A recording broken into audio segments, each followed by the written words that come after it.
welcome to this evening's Camberley Chess Club Zoom meeting. It's actually our 100th meeting, would you believe? We started end of March 2 years ago, not surprisingly at the first sign of a lockdown and not being able to go to the chess club.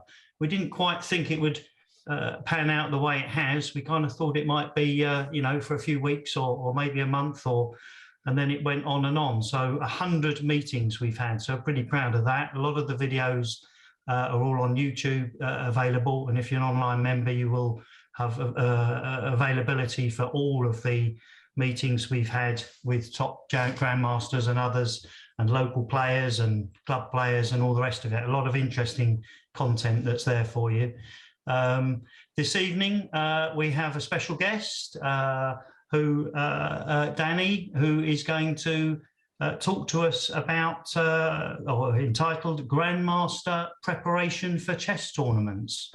So I will hand over to you, Danny, and take it away. Thank you. Thank you, Martin. Yeah, so basically I want to talk about what it's like for a GM to play in a weekend chess tournament. I was playing in the Blackpool Congress last weekend. So Blackpool, anyone unfamiliar with that place, it's in Lancashire. It's a little bit run down as a tourist location, a lot of kebab shops. So you're not short on kebabs, probably short on healthy food. But I haven't played that tournament for many years. I played it like a few years ago, probably quite a few years ago. It was played in the Winter Gardens. It's quite a famous location in Blackpool. And I played that a couple of times and I came equal first at least once, maybe twice. So I decided, right, I'm going to play again. I was a top seed. The first prize was £700. It wasn't FIDE rated. It was first complaint from me. I didn't like the fact it wasn't FIDE rated. I think all tournaments now should be FIDE rated. It should be universal ratings. That's my personal. So what I'm going to try and do is share the screen. And we will have a look through Chess Space and have a look at what I've done with the annotations of the games. So let's try and hide the notation, and then we're going to try and test people on the moves. Right. So this seems to be hiding my. How do I? That's fine. Yeah, I'm trying to hide.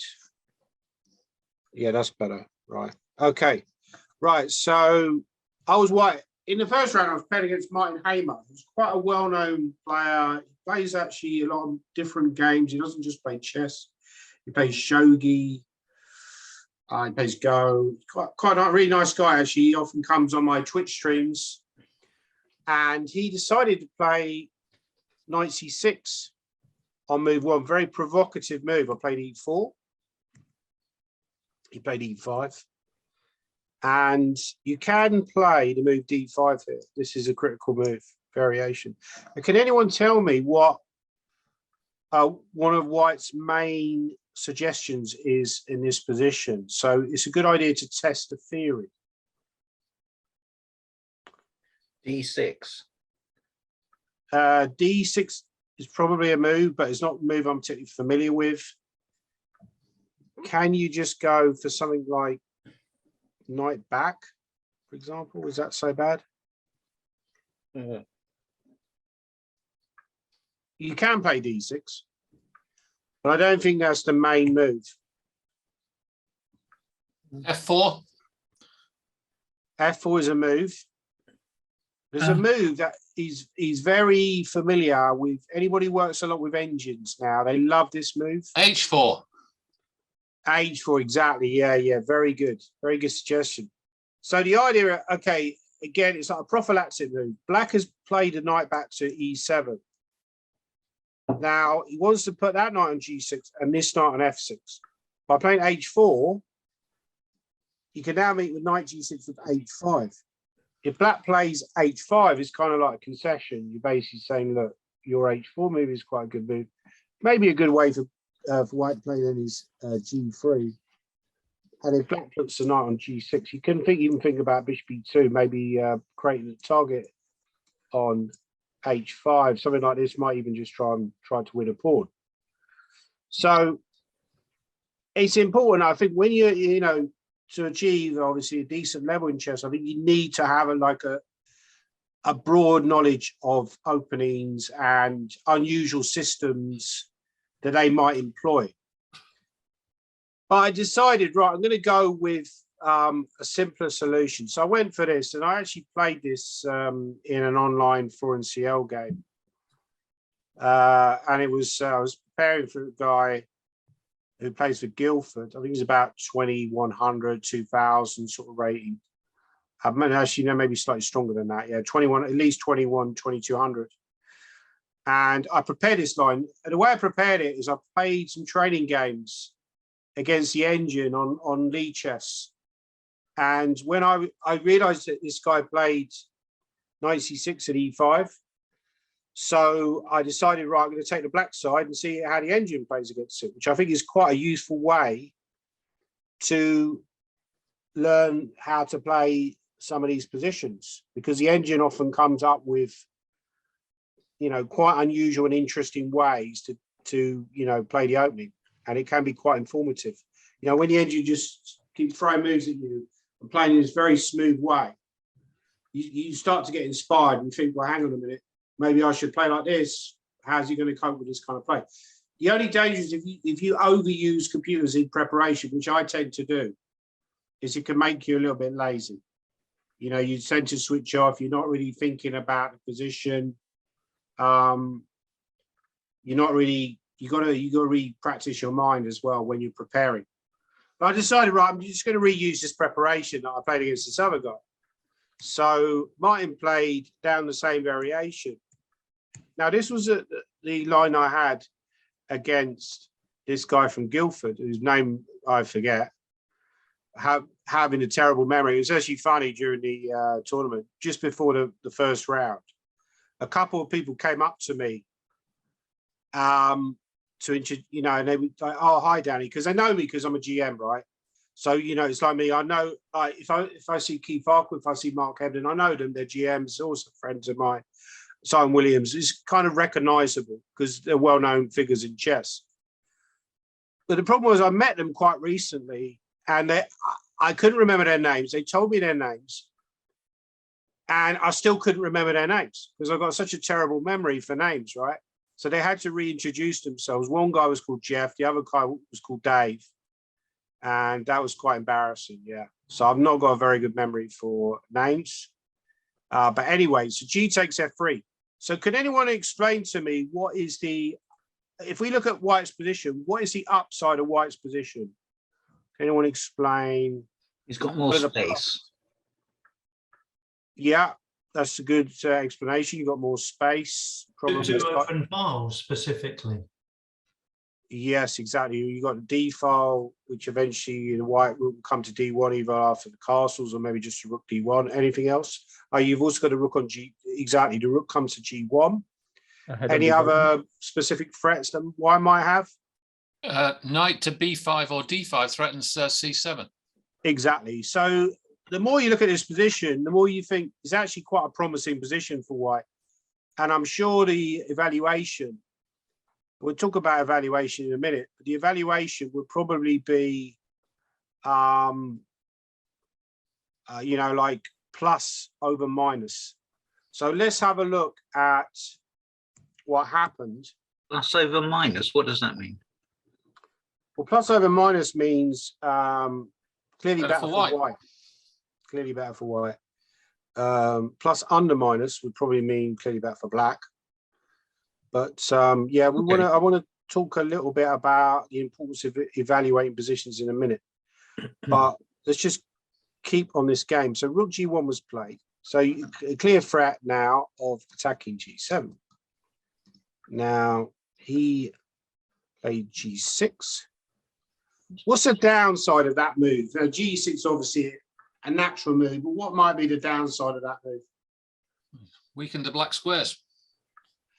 Exactly. So you weaken the dark squares, specifically this really important square on F6. So you can imagine a scenario where White plays E5 and knight E4, Knight f6 has come into the equation, so I castled. He played d6. So I thought for a while here, and when we're talking about calculation, we talk about identifying candidate moves, because I feel like calculation is like an art form almost. So you got to, first you got to work at it, and secondly, you've got to have discipline in your calculation. Because I think my danger, this is why I need to work on my calculation. My danger is I tend to lose a lot of discipline in calculation because my thoughts are often all over the place. So, I'm sure a lot of you have heard of Kotov's famous book, Think Like a Grandmaster, where he talks about a variation tree. I don't think people generally use that kind of calculation, but it does have useful ideas, in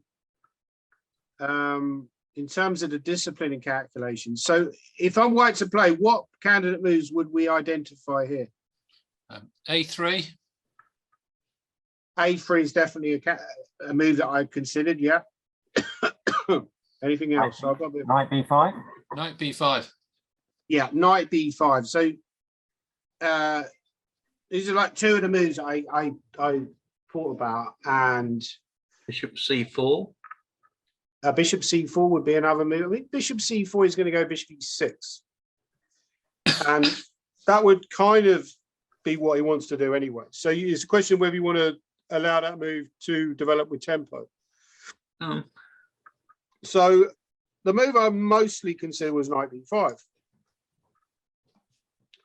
Now, after Knight b5, he can take on d2.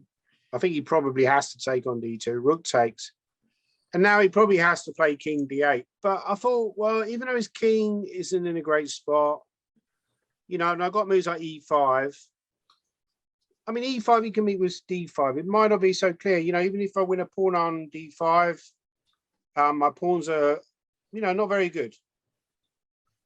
So I did think about Knight b5, but I also, I thought, well, sometimes when your opponent, another variation I've considered was Bishop g5, because that creates a concrete threat of playing Bishop f6, or maybe taking on e7 when he takes back on Knight d5, or maybe playing Knight b5 without allowing Bishop takes d2. But I thought after Bishop g5, he takes, and now he comes here, and maybe it's not so clear. I've got the two bishops, but there's no concrete threat. So we go back to this position. Sometimes when your opponent is uncomfortable, and I kind of sense that Martin was slightly uncomfortable, it's a good idea to give them a little bit of rope, and I think one of the problems that I have is, one of my weaknesses is a lack of patience. I'm not a very patient player. That's why I generally don't go for end games. I'll try to keep it like, in the middle game. I decided, right, I'm just going to go for king to b1. So I thought, well, this might have some idea behind it. I just tuck the king away. And now I might have an idea of going Knight b5. When he takes, maybe I can take on c7 and fork the king and the rook. So that might be one particular idea. He now played Bishop c5. That was probably a mistake. I think what he should have done was gone Bishop e6. And that would have been a more solid move. And he's not necessarily worried about this move, actually, because he can take Knight takes c7 and King d7. If I take on a8, the knight's going to get trapped. He's going to get a winning position. He's going to bring the bishop to f4, and then the rook's going to take on a8. Not a good position for white. So I played, he played Bishop c5, which I think was a mistake, because it allows me to play this move that I wanted to play all along. Knight b5, very forcing move. And now he's got a little bit of a problem. So he played King d7. So again, this is a position where this is actually a tricky position. I thought for a while here. I didn't play the best move. Again, let's use process of elimination. Yes, let's use candidate move theory. Candidate move theory, very important. Can we identify? Sorry, Danny, why can't you drop the bishop back rather than displace the king? It's pretty. To B6. Oh, you mean, yeah. Well, that's probably a good question. Yeah, why didn't he play that? It probably would have been a much better move, actually. I think he was afraid of. Maybe he didn't want a castle at all. Maybe he was in because of black squared weaknesses. It's not like. Well, I think if he castles, I take on C7, win a pawn for free. So if he castles a grab. No, I didn't mean that. I meant in general terms. He didn't mind a dispossessed king because he was already thinking in terms of it going, on its holidays. Yeah, absolutely, you're right. So I think bishop B6, like you suggested, was probably a better move. But then bishop E3 is a little bit awkward. So here we get a slightly better version. Let's say he goes here or here. I don't know which one. I get a slightly better version because these pawns are slightly more mobile. So I think we analyze the position with a pawn on F2. But now, for example, I could play something like this. A little bit uncomfortable for black. So yeah, you're probably right. He probably should have done that. But he went king D7. And even though that move does, I admit, that doesn't look like a good move. It's still, you have to think, you can't just say your opponent's position is bad. You've got to think, what is my next move? What move am I going to play? So white to play in this position. Bishop H3 check. Well, actually, the question should be, what are our candidate moves? Can we find, this is a challenge for everybody, can we find white's best move according to the engine? Because, I tend to check the games with an engine afterwards. Bishop C3. Bishop C3 is a move. I don't think it was bishop C3, but that's an interesting. I mean, it's quite tough to find this move, I must admit. There's two moves here, which I think are very strong. There's two moves. E5. E5 is actually the move I played in the game. It's not E5. E5 is, I kind of thought for a while, and I thought, this is what I was saying about a lack of patience. E5 is like, I'm gonna blow you away sort of move. But it's slightly double-edged. There's two moves which are considered stronger than that, according to the all-seen cybernetic monster. Bishop H3 looks interesting. Well, bishop H3 is a move you would analyze. So I think when you're calculating, you look for forcing moves. So you look for checks, you look for captures. It doesn't matter what level you're playing at. It's very, very important to consider checks and, the basic moves. It's easy to forget about the basics. I don't think I spent very long on this because I thought you could just pop the king out to C6. Quite safe. And then if I take on C8, he can just take back with either rook, and he's hitting this. And he's ready to go A6 and kick this knight away. I mean, for example, some variation like this. Probably not that bad for black, actually. He's probably starting to do quite well. Yes. Because the king's, I mean, maybe actually, why doesn't he just grab the pawn? Because, this king is actually fairly safe.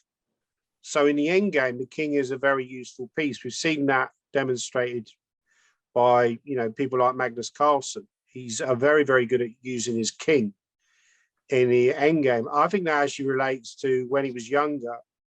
He learned chess. Magnus learned chess by playing against himself. And I think he learned very early on that the king was a very useful piece in the endgame. That's one of the reasons why he's a very, very good endgame player. There's two moves here. So after king D7, there's two moves. About bishop A5 or rook G5. We still have, I don't know how many candidate moves we're going to have to play before we finally get to the right moves. How about bishop C4? No, I think we're starting to do almost every legal move. So we've gone rook G5, we've gone bishop A5. I didn't think about bishop A5 actually. I thought bishop A5, he just goes B6.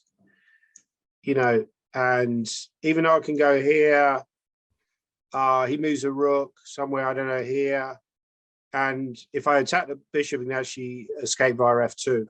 So there's two moves. Sorry? Bishop E3, is it?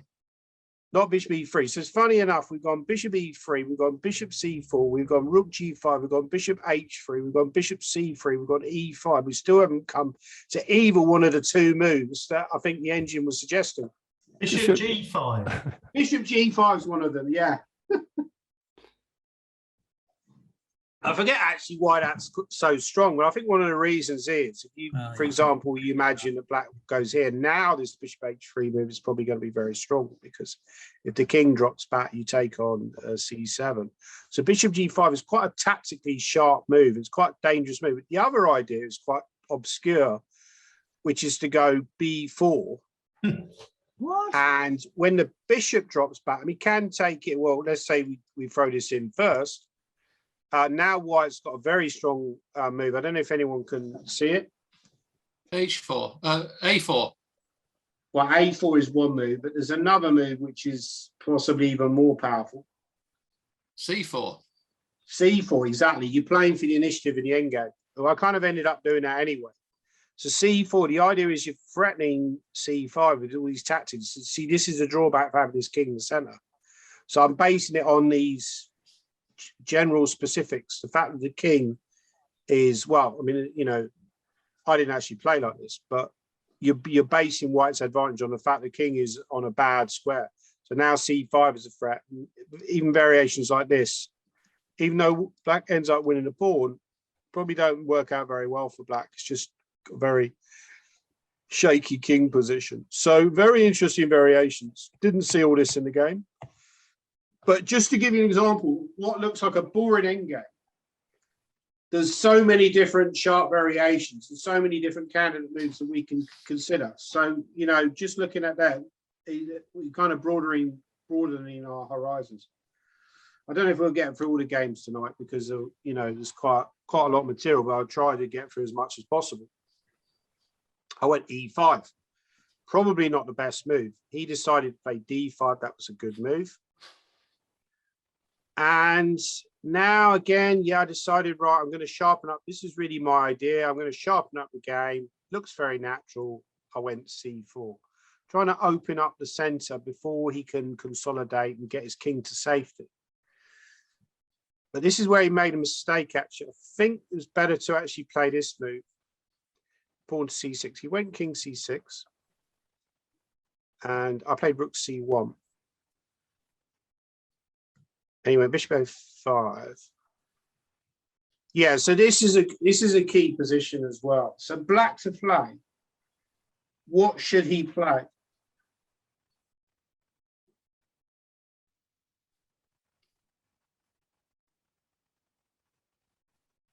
Well, d4 keeps the lines closed. Yeah, what you're suggesting is very sensible. D4, but the problem with D4 again, you got to look at specifics. You've got to look at concrete moves. B4. Yeah, I think this is a problem. D4 would be a very good move were it not for the fact that white isn't time to play B4. If black has a couple of moves in a row and go A6, you're doing very well indeed. You've got this isolate. You've got this pass pawn protected as well. But because white has this opportunity to play B4, it's a very sharp position. So you can't talk in general terms yet. We've got to talk in specific variations. I think this is one of the things that I would say separates a professional player or a grandmaster from amateur players, is that amateur players tend to, in my experience, they tend to overgeneralize. Whereas grandmaster players are very concrete in their analysis. They're looking, it's really a lot, so much of it is just calculation. It's just raw calculation. And I think he would have understood, you know, Martin's a strong enough player to understand that B4 is probably just very crushing, and this is just a nightmare for black. And if he goes A6 and I take, well, this doesn't look very good for black either, because the king is just very open. I've got equal material, but the two bishops are going to be very, very strong. So doesn't look very good for black. But as a defensive idea, so sometimes we have to think prophylactically. So we understand that one of my ideas is to take on D5, possibly, and then play B4. So if black does nothing, well, I'm going to take. You can't take with the king because I take on c7. I've fought the king and the rook. And now I'm going to go b4. So the great Russian trainer, Mark Dvoretsky, you know, it's difficult to talk about great Russians at the moment because of everything that's been going on. But he was a great chess trainer. Obviously trained Yusupov, Dolmatov, and all these kind of famous. And he talked a lot about the importance of prophylactic thinking.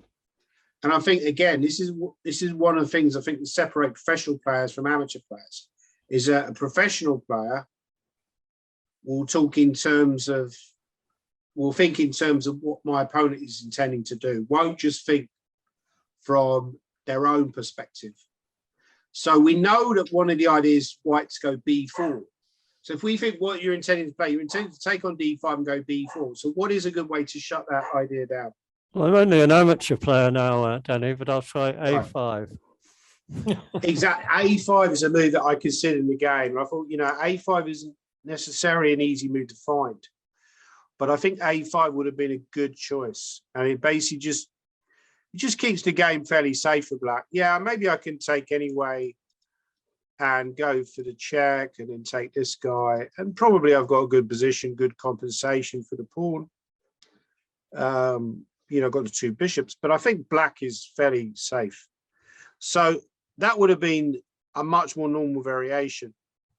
But instead, he blundered here. He played king b6. That was a bad move. I decided, right, I'm going to go b4. So he didn't shut down my threat. This is why we need to work on our prophylactic thinking.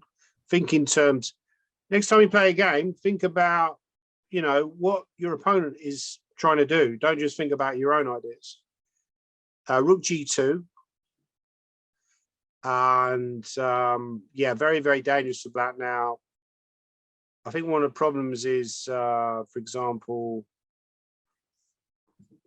if he plays a move like this, well, white's got a very strong move here. Can we see what white's move would be if he played c6? C5 check. Sorry? C5? Yes, exactly. So you c5, and then if the king comes across, very nice checkmate in one move. And otherwise you have to give up the bishop. Well, it's actually going to be checkmate anyway. So that would have been a very nice finish. So he's already in a bit of trouble. He decided to play, took on c4. I took. And now possibly rook takes c4 is actually a winning variation. Rook takes c4. And the king is in quite a lot of trouble. He can actually go to a4, but I think he's still, or he can play c6, but I think he's still losing. He's still losing. Danny, how come you didn't play c5 check instead of rook g2? C5 check and then rook g2. Oh, you mean when he took on f2? Well, the point was that he goes, yeah, we discussed this after the game. He goes king c6. And when I go rook g2, good question. Sorry, that's a very good question. I should have mentioned this. He's got a good resource here. He's got to play a6, I guess. Yeah, this is the problem. He goes a6. This is it's just a concrete variation. It works for black. Because if I take here, he takes here. It's actually king is fairly safe. King is just bomb-proof.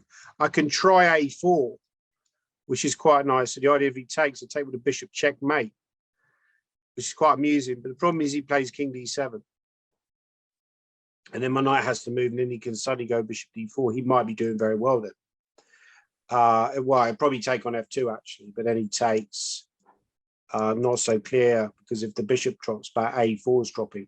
So I had to calculate this in the game. You know, I did look at actually at what you suggested, c5, but I decided this was just winning. So yeah, I feel like calculation. You do have to think about your opponent's resources as well. Very important point. It would be very easy to go c5 there, rook g2, and forget about the fact that you can play a6 and think, well, that must be winning.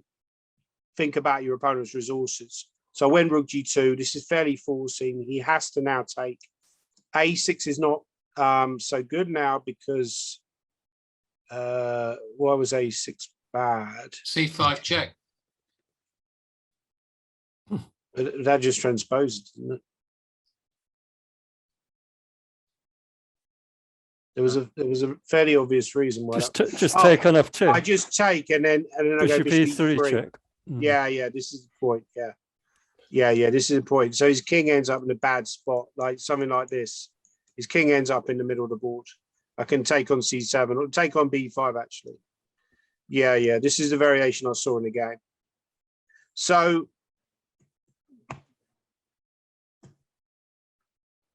he took on c4, so I took.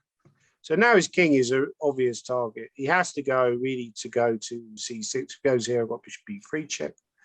So he goes to c6. This is obviously losing. I went bishop g5. A bit careless. I actually missed his next move. I was looking at variations like, well, if he goes here, I've got rook here, check, and if he goes knight d5, I can actually just take. And this is a technically winning position, 2 bishops and a passed e-pawn. Very easy win for white. But I actually missed that he could play c6. It's quite a clever move. He just wants to put a knight on d5. Now, there is actually a nice way to win tactically here. I don't know if anyone can spot it. There's quite a nice, which I didn't see in the game. I actually went for a different one, which was also winning. But there's a nice way to finish him off tactically. Has to be a rook check, surely. e6. E6 first. Yeah, e6 is a very clever move. Oh yes. Well, I went rook check actually, but e6 is a very nice move. So if he takes, Can't take it, can he? Well, he can, but what do I play now? There's a clever move now, Well, which I did. Bishop takes e6 checks. yeah, wins bishop the piece. takes e6 and then rook e1. Oh, okay, yeah. I think the computer was actually just the very sadistic rook e2. And but yeah, you're absolutely right. Bishop takes just wins the. So I didn't see that variation game. I went rook d2, and I thought, well, actually, this is looking very dangerous for black because if he goes back to f7, I go rook c7 check. He took it down. There's a couple ways to win, but I thought I found the most elegant way to win. Ooh.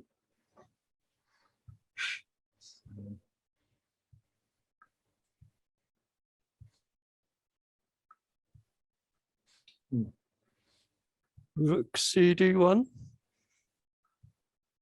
Rook cd1 is one of the ways that you can win. Yeah, it's that's not why I played actually.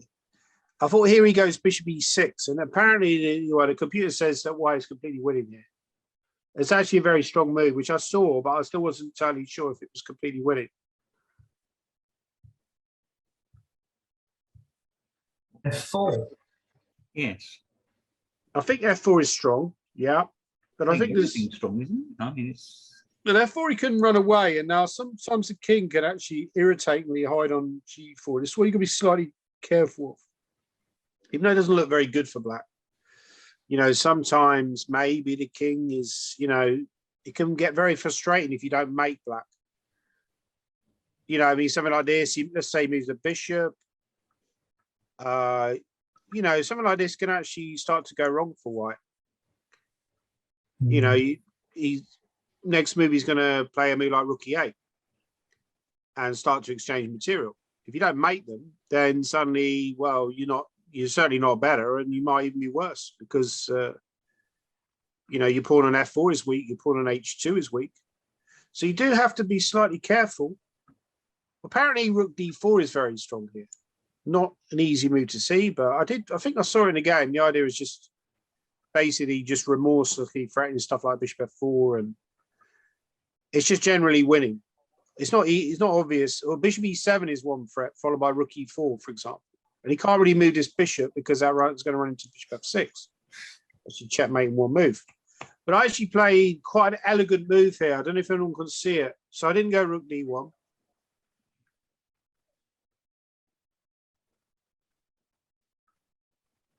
I played a move which threatened a mating attack. Rook d2. Very nice, yeah. That's what I played. And the threat is now to go rook e1. Oh yes. Yeah, exactly. Because the king, well, the bishop is going to have to block. So it's actually the king is caught in the middle of the board. So even in an endgame, it's quite elegant. I thought this is almost Karpovian. I sat there and said, my name is Karpov, I support Putin. I'm representing him in Russian parliament, But And I played his elegant moves in endgame. Yeah, so rook d2 was like I was quite happy with that move. King e6. And now this is just really brutal for black because his king is really basically his rook is just completely stuck on h8, just can't do anything. He goes to g8, it can go bishop h6 or bishop f6, dominate that rook. So he played h6. And now simply went bishop d4, and he decided to resign. His king is stuck. I'm threatening bishop c5 or bishop takes a7. Bishop c5 a main attack, or bishop takes a7. So I was quite pleased with that game. Just to show you the notes, I think this is something that's very important. I just want to talk about. Hang on, let me move this across. How do I move this across? Yeah. So what you tend to do, you see how I've annotated this game. And we were talking earlier about, I don't know how many of you use chess space. Do quite a few of you use chess space? Yes. And what I would recommend, I did, maybe you all do this, but I recommend you get a game together with your files. And you get a file together of your games and you put them in a file, you analyze your games afterwards. So you see, I've done some notes. What I've done here is I've gone bishop g5. I've given that as an interesting move. So it's very important to annotate your moves as well. You know, give that as like, you know, maybe I change my mind. You know, I might say, well, that's a good move, or it's just like a nothing move. Bishop c5, I give that as dubious. I think it's very, very important to evaluate positions and, you know, have that ability. And don't just use the engine. Don't just use the engine to evaluate. Because, you know, that can make you lazy, like I say. I think that can switch your brain off. I tend to fall into that trap too often. We see here, you know, we're talking about plus over minus. There's a position where I've made that evaluation as white is clearly better, right? That's just an evaluation I put in there. What does the computer think? Well, let's check. Well, the computer, I can add Stockfish 12. Do we think that it agrees with me or not? It might even say that white's winning. No, it actually agrees with me. It says that white is clearly better. No, it's changed its evaluation. Now says white is winning because it can look far deeper than I can. For me, this is a clearly better position. The computer is borderline winning. But it's still stuck on that plus. So technically, if black plays knight c6, only move apparently to not be clearly losing. Right, let's move on to round two. So we'll save that, and then we're going to move on to round two. So round two, I was playing against, again, I'm going to hide the notation. And I'm going to ask a few questions during the game. Right, so I was playing in this round, I was paired in round two. We had to start at 9:30 in the morning, quite an early game, you know, so you have to be prepared to play early in the morning. I had scrambled, so I poached eggs on toast. So I stayed in a B&B. It was roughly about £100 for 3 nights to stay Friday, Saturday, Sunday. And the guy before, he was a little bit of a control freak, the guy running the hotel. And he said, I think he was him and his partner. It was like there were 2 guys, right? Because obviously Blackpool, you know, is quite well known for the gay scene and everything. I was staying quite near the Funny Girls, which is quite a famous ladyboy kind of establishment. And when I got there, he said, you know, what time are you getting up? Sorry? Sorry, just say I admit to having been to the ladyboy place. Oh, you've been to the... yeah, I've been to ladyboys in Blackpool. I used to live there. Funny Girls, Funny Girls, yeah. We've all been there. We've all been there. Yeah. Yep. I performed there many times. I saw you. Yeah. Danny's Trannies. Yeah. But he said to me, you know, when I booked in and when I got to the hotel, he said, "What time are you getting out and coming out for breakfast?" I said, "It's about I don't know, quarter to 9 because the game started at 9:30." So I said, "Well, you 9:15." He said, "Oh, what are you having for breakfast?" I said, "Well, I'll have." You know, I don't know, poached eggs on toast. He said, "Are you having any toast with that?" Yeah, okay, yeah. Are you having any cereal with that? So, okay. He said, "Do you want your toast buttered?" I said, "Yeah." I felt like the guy was a little bit of a control freak, but Don't anyway. push your luck. Yeah, exactly. But I don't normally plan that far ahead. But yeah, so when I was playing John Germani, I didn't really prepare for the game. So normally you want to prepare. A little bit of advice about preparation. If you're playing a longer tournament, so let's say you have one game a day. So a lot of tournaments, unfortunately now, they do 2 games a day, which I think is a very tough schedule. It's not very conducive to great chess. But tournaments where you play 1 game a day, you've got a little bit more time to prepare. I think getting in the right frame of mind is very important. So get some exercise before the game, maybe go for a walk, very important. Clear your mind. I just work on my posture. I'm slumping. I have a tendency, my physiotherapist told me I have a tendency to slump. So that's why I have all these back problems. Anyway, but yeah, if you're playing like a longer tournament where you've got 1 game a day, I think it's a useful thing to prepare, but don't over prepare because you're using up a lot of energy. So what I tend to do is have a quick scan air game. Like I say, I might play a training game against a computer in that opening just to get a good feel for the opening. I don't want to over prepare. Certainly in a weekend, I might only spend 5 minutes preparing, just get a rough idea of what they play. Maybe play a couple of training games against a computer very, very quickly. So I could basically prepare in like 20 minutes or less.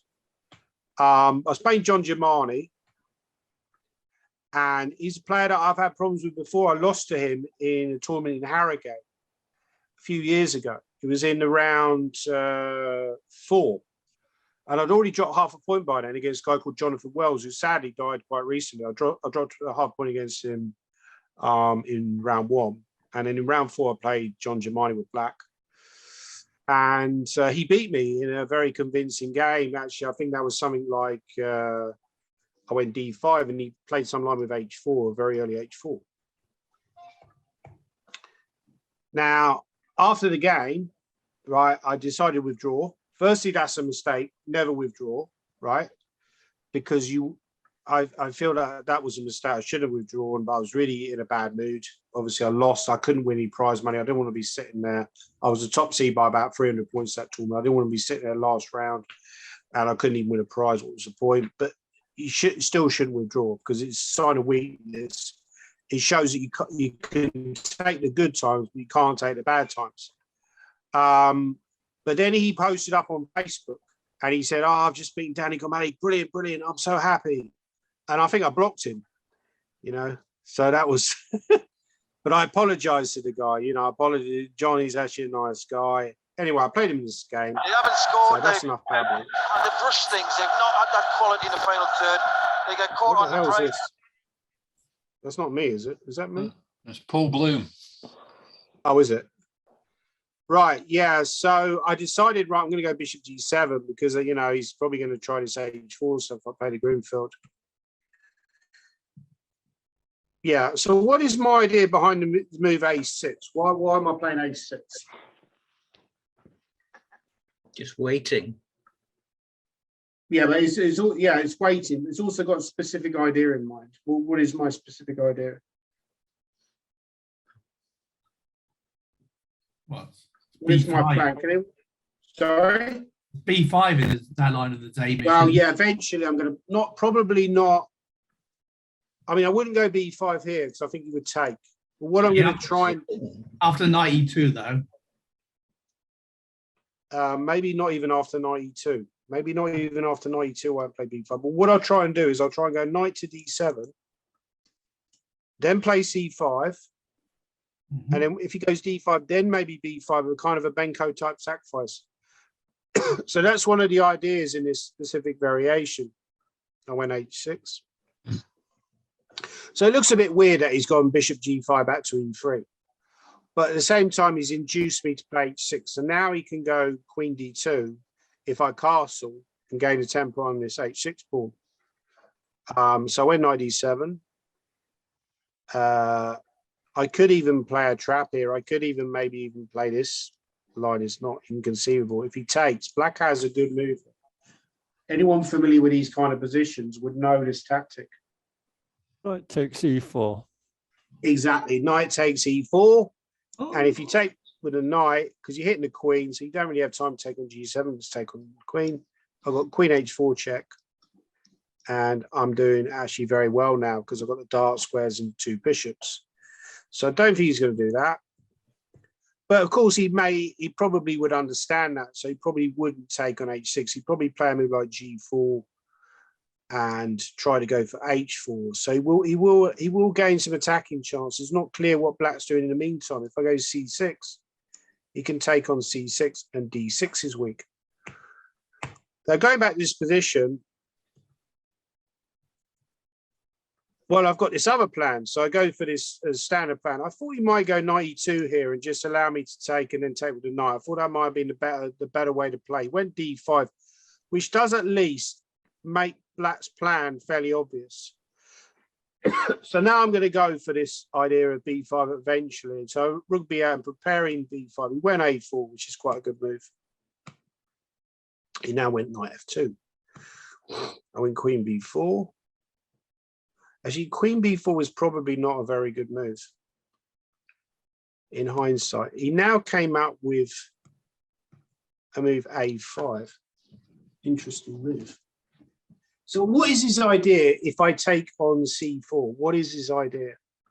Rook a4. Tickle the queen. Oh. Yeah, well, that is one of the ideas. But the problem is, like rook a4 now, I can take on d2. Yeah, there's quite a lot to think about. It's not a... Yeah, exactly. There's quite a lot to think about, and probably too much to think about for white. Because the problem is, if you take here, I can either take on f1, and then when he takes back, I take here and actually win a rook. Yeah. So don't. But what is I? Yeah. Okay. What his idea is he takes, and now he goes rook a4. This is his idea. Oh, sugar puffs. And if I go here, he goes here, right? He's going to make a draw. Now, again, you got to think about tournament strategy. If I'm playing a much lower rated player, right? I don't want to draw, do I? I don't want to allow him to make a false draw. So he can make a false draw here. So I don't want to take on c4. What is the evaluation after bishop takes, queen takes? Can somebody tell me what the evaluation is in this position? A draw. Yeah. Does anyone else agree or disagree or what?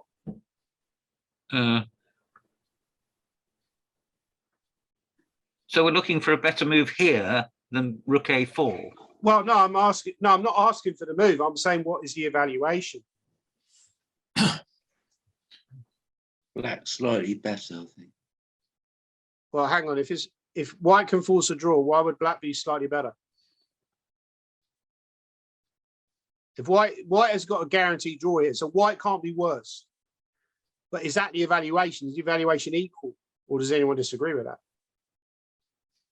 Given that we already know that white has a guaranteed draw with rook a4, it's very useful to have that. You know, also when you're calculating, it's a good idea to have backup variations. So white would know that in the worst case scenario, go rook a4, rook a3. Almost certainly, given the circumstances, he's going to do that because he's thinking, I'm playing against a GM. I'm much lower rated. I'm 2100. Yes, I beat him last time we played, but he's still much higher rated than me. So therefore, if I'm playing white against Magnus Carlsen, chances are I'm going to go rook a4, rook a3, right? Force the draw because I'm going to go, oh, happy days. I'm sorry, Magnus, I'm taking your rating points. Goodbye. But is that the evaluation? Well, actually, just to show you, he's got a good move here. So in this position, he's got a very strong move. Can anyone see it? Fairly standard move, actually.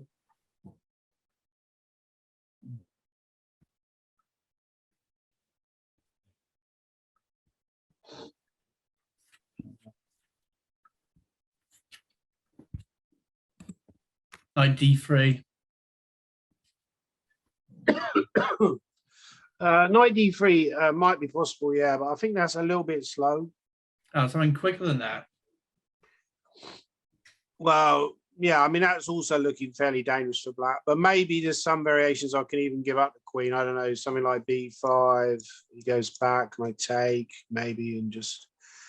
Possibly knight d3 was also strong, but actually the idea is to go e5. So when I first evaluated this, I thought it's very important, I think, to know how to evaluate positions. So let me just show you why this is a good move. So if he goes e5, he can take on c5. My position is a bit of a wreck. Bishop's very active. For castle, he's going to take on e7. Very unpleasant position. He's also probably threatening rook b4, trapping the queen. Now, if I go knight d7, really ugly looking move, right? I can't take on d5 with the idea knight takes queen a4 because he can take with a queen. The knight d7 is going to do something like this. Really, really ugly for black. If I castle, h6 is hanging. So your first thought is this is why, again, more advice from calculation. You know, if I keep talking about calculation, I'm not going to make any apologies for that because it's such an important part of chess. And that's one of the things that if you guys want to get to a high level, you really got to work on is your calculation. Because, you know, your first thought is I can go rook a4, rook a3 and force a draw. Well, actually, you should look further. If you know you've got at least a draw, you should at least look around and see, I might have something better. So then you see e5, and then this is actually good for white. So, but yeah, going back to talk about the why is it so important to evaluate positions? It's just so you can know what to aim for and also know what to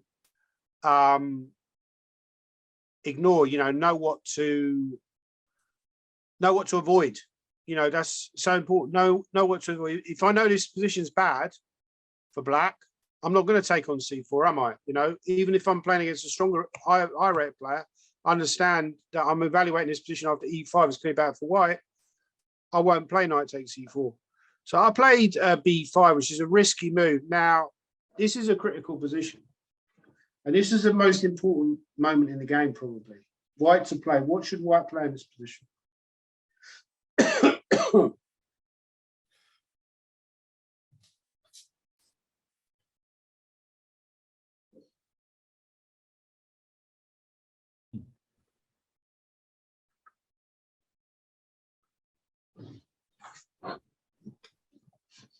I'll give you a little couple of bits. I'm just going to go to the bathroom. Sorry, I'm really. Come back in a second.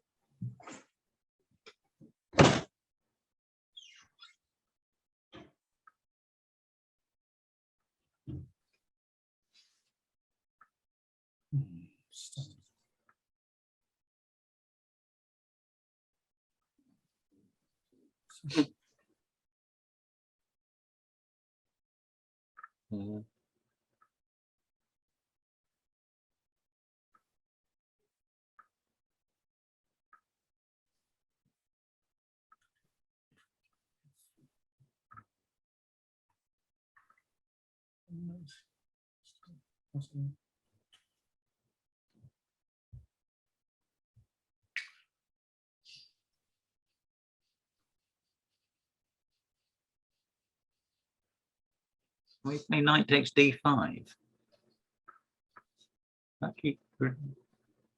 It's white to play. Is it? Well, that's what it. Knight d3. I'd play knight d3.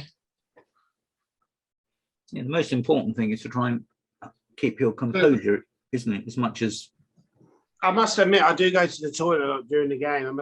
I probably went to the toilet like 5 times during each game, so I get quite nervous. And you know, I'm like, I go to the toilet a lot anyway. So too much detail, preparation, isn't it? Too much detail. Probably people think I'm, you know, like pulling a fast one and getting the smartphone out. You know, but I've not descended to those levels just yet. Ringing up Jim Plaskett and saying, "What shall I do here?" Yeah, phone a friend. Yeah, but white to play. What should white play? Knight d3. Knight d3 was a move. That's the move you play in the game. It's actually a mistake. Knight takes b5. Knight takes b5. I like. Yeah. Rook takes knight. Knight takes. So we get again. What did I say at the start of the thing? I said discipline and calculation. Discipline. I'm starting to sound like Yoda now. Discipline and calculation. No. Knight takes b5 is a move. It's not a very good move. Knight takes b5. I can just take With a rook, yeah. And if you take, I take, and I'm actually doing very well. What if we take the queens first? I just thought. Well, then I just take out the rook and then run my piece up, so that's fairly safe. Okay, so let's identify a counter move. So we don't go knight b5, which we've already, again, process elimination calculation, very important. We're eliminating knight takes b5. So if we can eliminate lines, we can move on to other counter moves. So what I generally tend to do is I identify, 2 or 3 counter moves at a time. And if they don't work, I might have a look around and see if there's anything else. But I'll look at the most obvious moves. So we've analysed knight b5. We've analysed knight e3. That was a move playing the game. Wasn't a very good move. A6. Sorry? A6. A6 is the move. Yeah, that's the move that scared me, terrified me in the game, because the point is that this pawn suddenly becomes very scary. Now, if I had the time, I realised I would probably be okay. If I'd have had bishop d7 thrown in already at castles, I might have been doing very well. But the point is that I'm a little bit slow here, because if I castle, then I'm going to run into a big problem, now the queens are going to come off, and now he's threatening knight c7. You can also take with a bishop as well. So this is all very, very bad. You don't need, again, we talk about evaluation. How would you evaluate this position? Completely winning for white. So actually, I was probably going to go knight c4. But in fact, this position is, well, there's a number of good moves here. But I thought one possible variation we looked at after the game was just simply go queen d3. And knight b5 is very good. And now he's got a number of moves. Can anyone think about a move that he might play here as white? So at first you might think, well, the knight on b5 is getting trapped. This isn't good for white. But let's think about it a little bit more objectively. Look at that pawn on a7.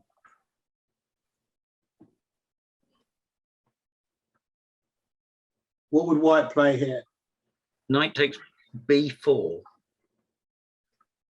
That was one very strong. There was a move we looked at in the post-mortem, actually. Yeah, knight b4 is a very good move. The idea is, so again, it's not, at first the computer thinks actually that's not so bad for black, I think. But then it starts to realize this really isn't very good. I think this is actually still very good for white, because the rook is coming to c1, maybe coming to c7. So really, really unpleasant for black. Yeah, that was a move we looked at. I also looked at knight c5. And this is also very good for white, because you've already got 3 pawns for the piece, and you've got a huge pawn on a7. So another very strong variation. And simply castling is very good. Sometimes the simple moves work. Rook a5. You take, I take with a rook. Can't take on a7. Well, no, I think you can, but now maybe this wasn't as strong as I thought. But I thought, yeah, knight b4 actually. Yeah, knight b4 is now very strong. Because if you take a7 is hanging, otherwise knight c6 is coming in. Really, really unpleasant variations, and probably then followed by b4, cracking open the position. All the white pieces are going to be dominating. So, at first you might, again, this is why it's so important in calculation to not be superficial, not cut off your calculation. Again, I keep banging the drum. I think this is one of the things that separates strong players from amateur players, is that amateur players tend to cut off their variations too quickly. So you might get to the position on knight b5 and think, well, hang on, if he stops this threat at knight c7, the knight's going to get trapped. Therefore, I don't need to look any further. Well, you're wrong. You should regard this position as winning for white. Evaluation is very important. Not cutting off your variations is very important. So that is what he should have played. But he went knight d3, which is a little bit slow. Instead of a6, I took.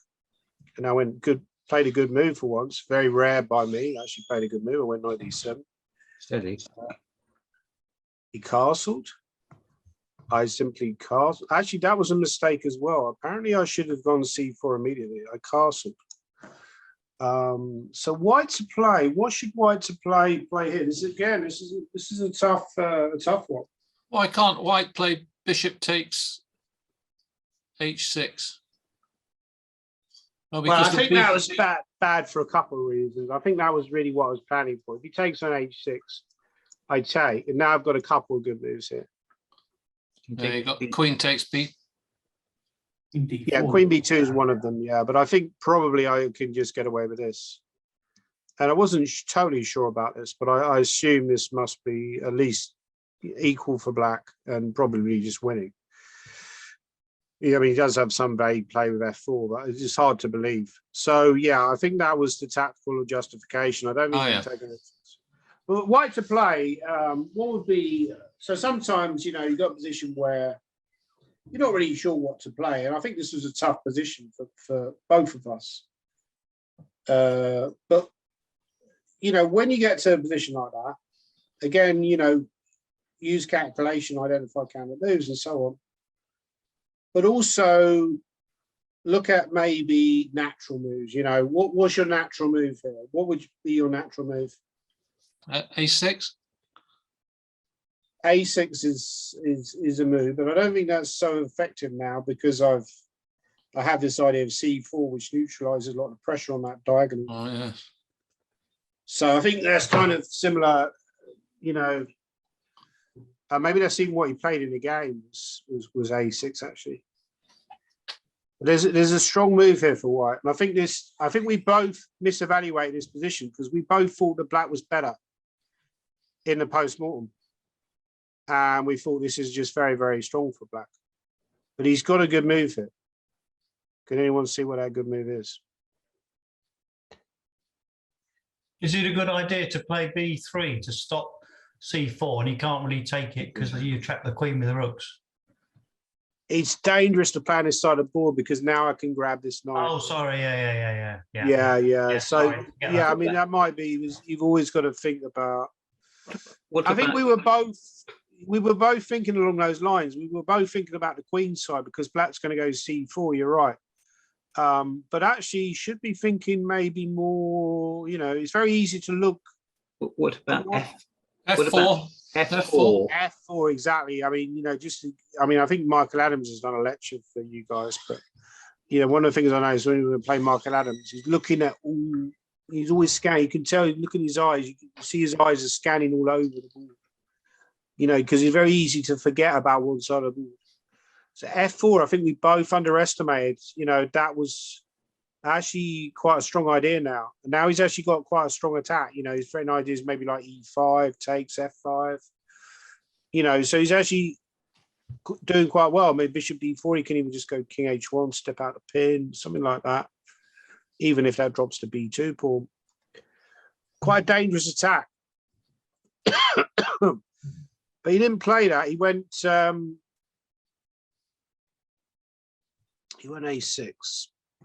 And yeah, he should have actually gone Bishop B1 here. This is quite a tough find. And then Rook A2, I think that was a tough find. But again, it's the same idea. The idea is you want to go, I think it's very easy to lose the thread of the game around about here because it looks visually like black is just starting to dominate. You're going to go knight B3. You know, that rook's awkward, the queen's awkward. But if you hold your nerve and go Rook A2, well, what actually has black got?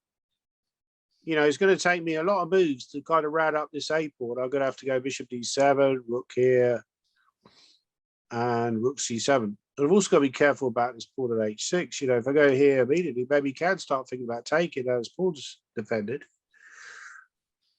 Tough position to evaluate. Maybe there's also something like Queen B3, but Queen B3, he could always kick me away with Bishop C2 as well. So let's say I did something like Bishop D7, but now he can start to think about taking his pawn possibly as well. Or maybe going King H1 and F4. So I think actually he would have been doing quite well. You know, F4, E5, it's all about finding the right plan. You think, well, when the bishop goes back to E2, that was quite a big mistake because now the bishop is not included in the attack. So I went knight C5, you went Rook A2, I went King H7. Again, What move should black play here? Should white play here, I should ask. What move, based on what we already know about the position, what do we think the white should play? F4. Exactly, Paul. Yeah, F4 is the move, and very, very strong. And just going for like a crude attack, some kind of E5 move, some kind of F5 move. Basically, just you've got to go all in at this point. I think he started playing defensively. Well, actually, he played Bishop D4 because he was worried about these threats, that I've got. So he went Bishop D4. He thought it stabilized, but it's actually a blunder. Loses the game on the spot. Okay. Oh. Yeah, I can see it. Yeah, knight B3. Yeah, exactly. Yeah, knight B3 is a crusher. So he kind of realized as soon as I went knight B3, the game was up. Oh shit. Exactly. If I take, this is what happened. I took, so he took, and I went here, he took, I went B4, and he dropped the knight back to, sorry, actually, I think he resigned his position. Yeah, I think he realized the game is up because, for example, if he goes here, You just take on A7. I could just take on A7. It's a winning position. Yep. Yeah. So he decided to resign. And that was again, I think that's maybe, he said to me after the game is he's a little bit rusty, hence the blunder, so he hasn't really played much. Okay, so that was round 2 out of the way. So round 3, so I went back to the bed and breakfast. I actually felt quite tired on that Saturday. Didn't really get much sleep the night. I didn't sleep very well the night before. So try not to go out drinking much now because I get very tired, and I find I get stressed as well. So drinking makes that worse. So I try, back in the day, I might have gone clubbing, like I say, I remember playing Blackpool and going out of town with a few people, get a bit drunk, but that doesn't really happen now. I'm very kind of, dedicated person, unfortunately, quite a boring person. So I played a guy called Shabir Okai from Leicester. He's like an Indian guy. Very good friends with Mark Hebden. And offered to give Mark lifts to tournaments. So slightly surprised that Mark wasn't playing.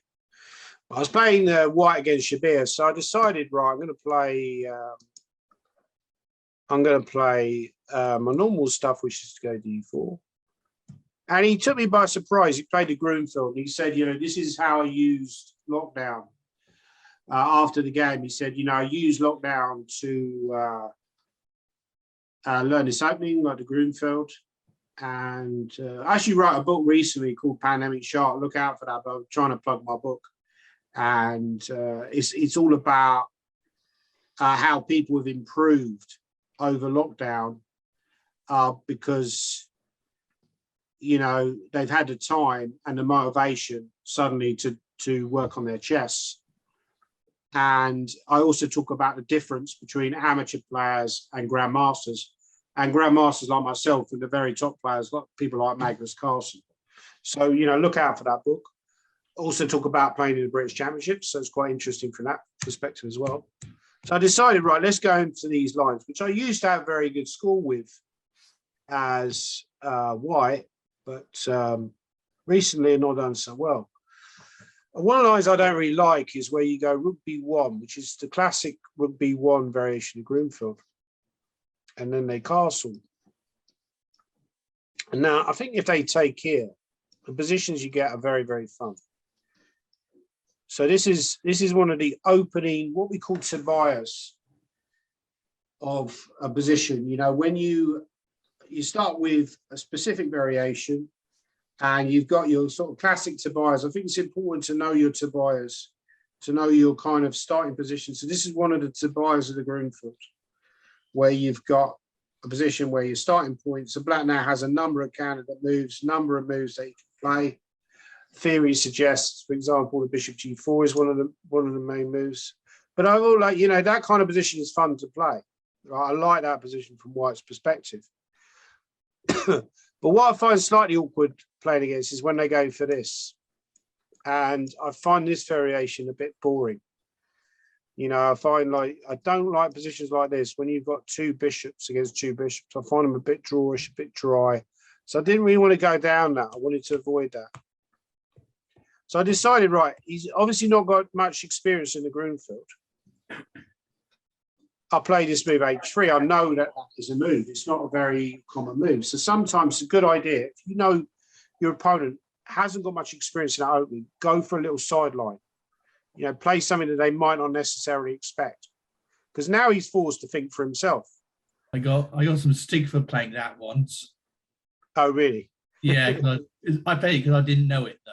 There's a difference. Okay. So you were making it up over the board. Yeah. It's not a bad move, actually. So, I mean, one of Black's main ideas in the Grunfeld is to pin this knight on f3 with bishop g4. It's a very irritating move. So h3 just rules out our move. Now, I knew that there was a line, there was a game which went b5, and this was Kramnik-Kasparov. I believe this is going back something like Linares, quite a few years ago. You know, you're talking about over 20 years ago. I believe that game was played around 1997. But I assumed that he wouldn't know that move. So I wasn't too worried about him playing that. He didn't play b5. He actually took here. And they went knight c6, very forcing line. I went bishop e3.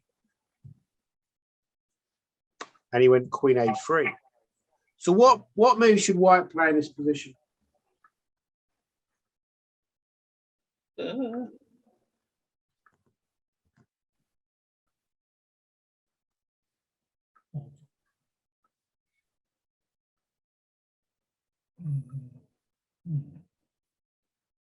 D5? Yes, well, I'm looking at D5. Yeah, D5 is the correct move. Okay, if you're familiar with these kind of positions, this is why it's so important to know the opening. I think, you know, people say don't bother to work on the opening. I disagree. I think working on the opening is so important. And, you know, knowing the ideas, because I know the ideas, I know that there's lines where White can give out the exchange. Well, actually, this position, this is not an exchange Black can even take, because now I'm hitting the rook on h8 and I'm hitting the knight on c6. So you cannot take this exchange for Black. So I know that that's a line. So I know d5's a move. So now he's got various moves he can do with the knight. The problem is if he goes like here, bishop b5 check. And his king is either going to have to move like here, which looks ugly, or he's going to have to end up with his king in the middle of the board. Doesn't look good. Like rook b1, hitting the pawn on b7. So normally you sacrifice to get a position like this. I haven't even had to sacrifice any material to get his king in the center. So it doesn't look very good for Black. So going back to this position, he decided to play knight to b4. So I went for the bishop b5 check, most forcing move, developed with tempo. So now I'm ready to castle. Okay, so this position was a critical position. This is where I started to think. So my question is, what are the two candidate moves for White? What is the move that White should play? And what is the evaluation of the position after the move? You know, there's two moves. So, you know, what is the evaluation of the position after White plays his next move?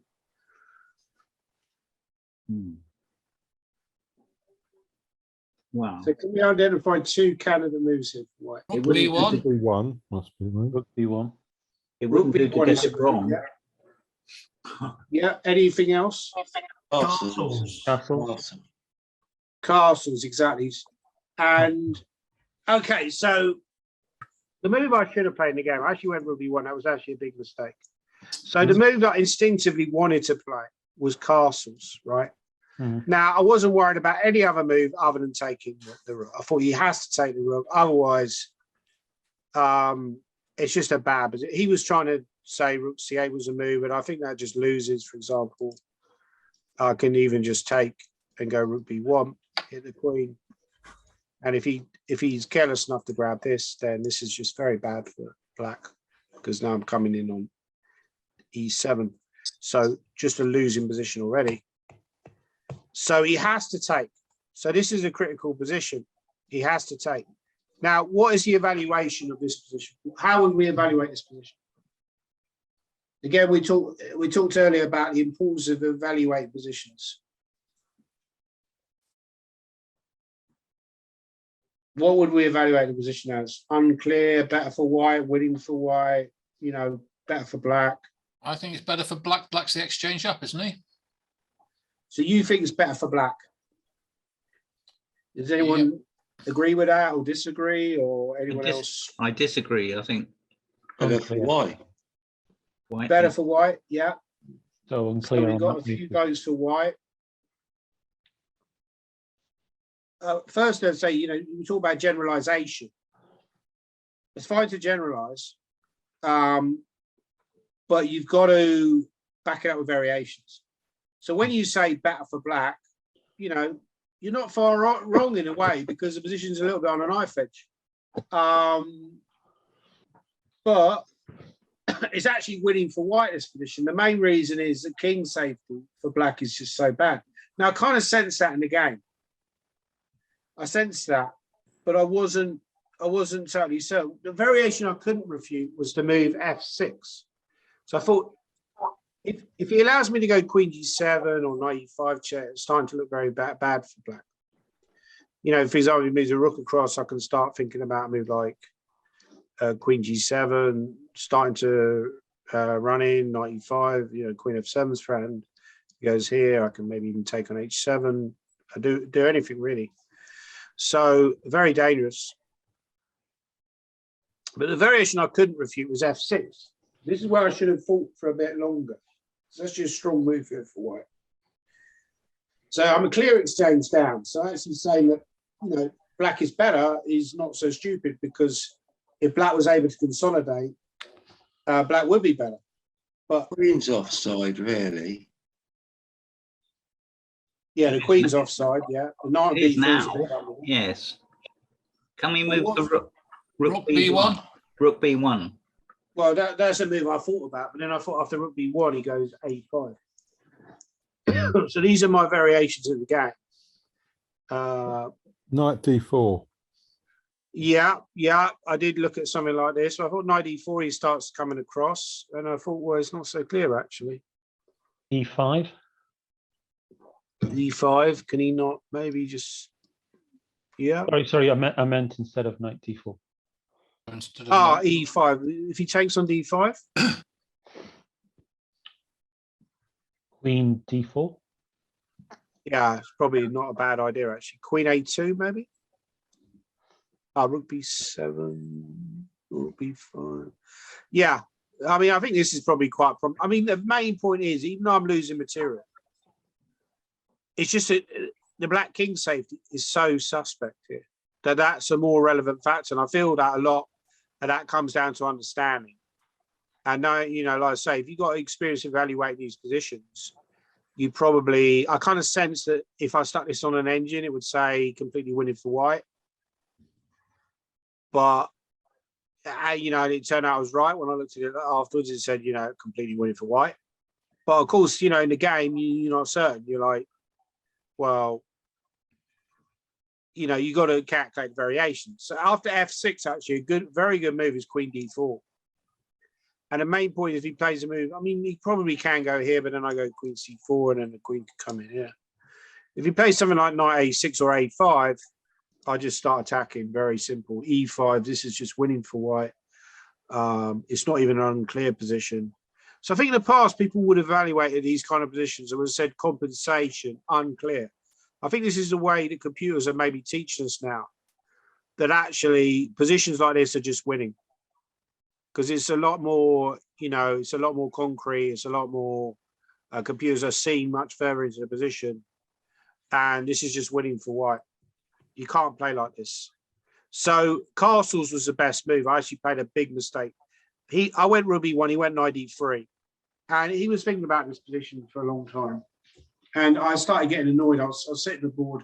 There was some guy standing there watching the game the whole time. I started, I just got annoyed because I thought, I knew I was winning. I started realising I should have just castled. So I'm sat there. I'm not thinking about the current position of the ball because I realise I've gone wrong. I shouldn't have allowed this at all. And, obviously you shouldn't think like that. But yeah, I was regretting not just castling. Because I was thinking my stupid king on F1, I could just have the rook on F1 at this point and I'll just be winning. So he played knight C5, which was a good move, actually. And I played, what did I play here? Yeah, this is a tough position. What about bishop B4? Well, that would have been a good move, but he's got a good response. Well, he's got a couple of moves here, actually. Queen A6. Yeah, Queen A6 is the move he was intending, but he can also go Queen D3 as well. Wow. And this is actually maybe. Oh yes. Yeah, because he hit. This is the problem with the king on F1. Is Queen D3 wouldn't be an issue. We learned if I didn't have this stupid king on F1. Now he might even be doing well because the rook is coming. Look at that king. He's actually very safe now on D7. Rook is coming to C8. Rook is coming to C2. Knight is very active on D3. Very good position for black. So, yeah, you got to think concretely, and that's what I was talking about earlier about discipline and calculation. I understood here that it would be very easy to crack up and go wrong. And I kind of sensed the danger that I understood I was angry that I didn't castle earlier. And I felt uncomfortable because I knew that, I had this sense of regret. So I knew the danger was my calculation would start to break down here because when you start to tilt, what you call like poker players call tilt, it's very easy to go on that spiral and start losing discipline and calculation. I think it's very important to have discipline and calculation and just, even when it's gone wrong, just to calculate move by move. So I thought here, I think there's actually a better move that I've got here than the move I played. I think the best move actually here is, I think it might be bishop E3 actually. And I went, I think, no, this is very tough to find. The computer actually suggests that the best move is G3. Just to move your king, just to keep. Yeah, because that he understands that king is so bad on F1. You've got to get the king to G2. I mean, Kramnik says, when in doubt, play G3 and king G2. Right? So I should have followed the Kramnik advice. When in doubt, play G3 and king G2. In doubt, cut it out. Yeah. Yeah, because I realised actually it's not so obvious what other move you should play if you don't go. I don't think G3 is that obvious move to find. I don't think that's such an easy move to find. So with Queen E2, which looks like a natural move, intending Queen B5 check, and also defending E4. So it looks like very natural. And I realised if he goes here, I could take and take on B7. So it's got some idea behind it. It's not a stupid move. I wondered if he could actually even go Queen A6 and actually even just allow this position, even though it looks ugly, because now he's threatening to take on E4. So I actually wondered if he could even just do this. He didn't do that. He played Rook C8, which is an interesting move. I played for the check, and I went knight G5. And he played knight D7. So white to play in this position. Knight D7 was a good move. What should white play in this? And again, another difficult test. So I make no apologies. It's actually a very clever idea here, which I vaguely saw in the game, but I just didn't believe it.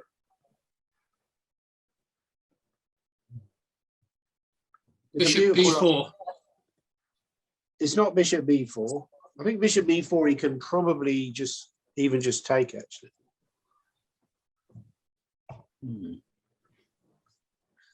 Oh yes, yeah. Oh,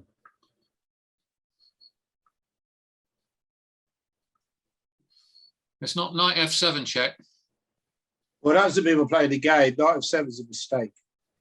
Surprisingly, it looks like the best move. It's actually not a very good move at all. But I did kind of sense the danger here because I could see he was getting very active. He's threatening stuff with rook c2. How about knight e6? Knight e6, very, very tough move to find. I did kind of think about that, but it's kind of a concession that you're not really better. So the idea, okay, so you take, you're threatening mate. Now, if he goes here, for example, what move do I play? Bishop b4, bishop b4. Or rook d1. Rook d1 is the move. Yeah, but it's not an obvious variation, I don't think. You've got to have balls for this. But I think it just ends up fizzling out to a draw. Apparently, this is just some kind of equality. I mean, it's kind of some kind of, I don't know, computer evaluates this as about equal. But yeah, anyway, a very tough variation to find, but that would be an admission that you're not better. So I'm still, obviously, I'm thinking about the tournament. I want to win the game. So I took on f7. He went king e8. I came back. And now he played rook c2. Actually, so I thought queen takes a2, bishop e3. How would we evaluate this variation? And what move should black play here? So there's two questions. How would we evaluate this position? So black to play.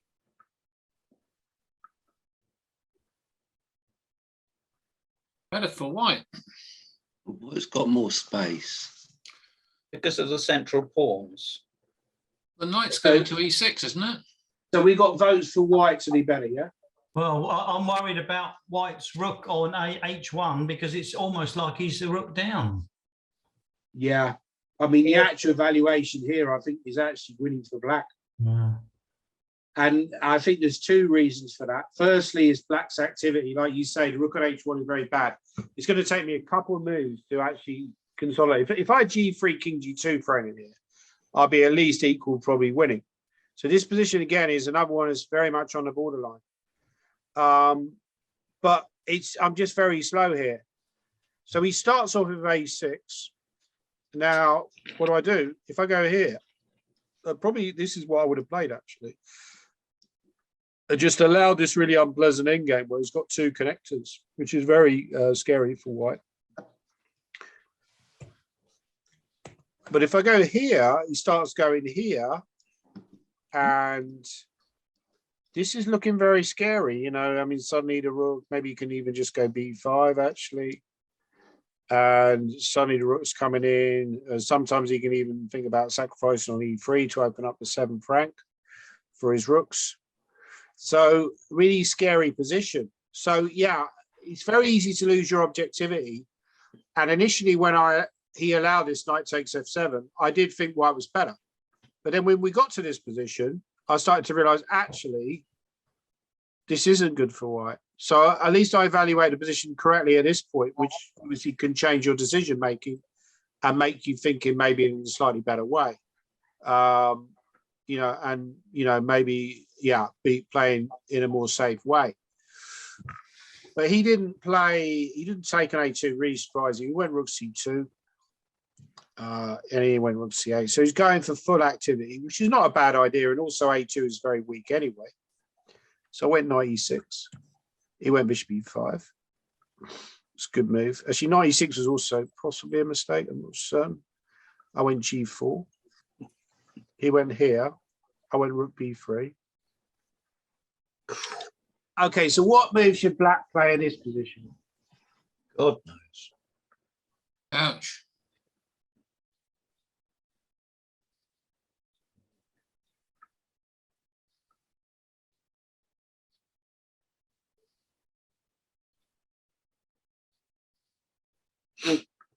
I love queen c1 check. That's wonderful. Well, queen c1, I think you just take that because it's Oh not yes, great. sorry, it's getting late. Yeah, that's okay. That's what I would have done in a real. I was playing. Yeah. I mean, he has got ideas like that, right? Sorry? Rook C1 instead of Queen C1 might be a bit better. But what are his candidate moves here? I mean, if you're black, let's think objectively. You know, you got to think like a computer. You've got to think like Kotov. Queen A6, perhaps. Queen A6. What other moves? I mean, were they kind of obvious moves? Is Queen A6? Is there an obvious move that we're missing? Is John Levitt still here? No. Well, what about Queen takes A2? Exactly. What about Queen takes A2, right? So what could he have possibly been worried about after Queen takes A2? Rook takes, Rook takes. What move was he worried about here?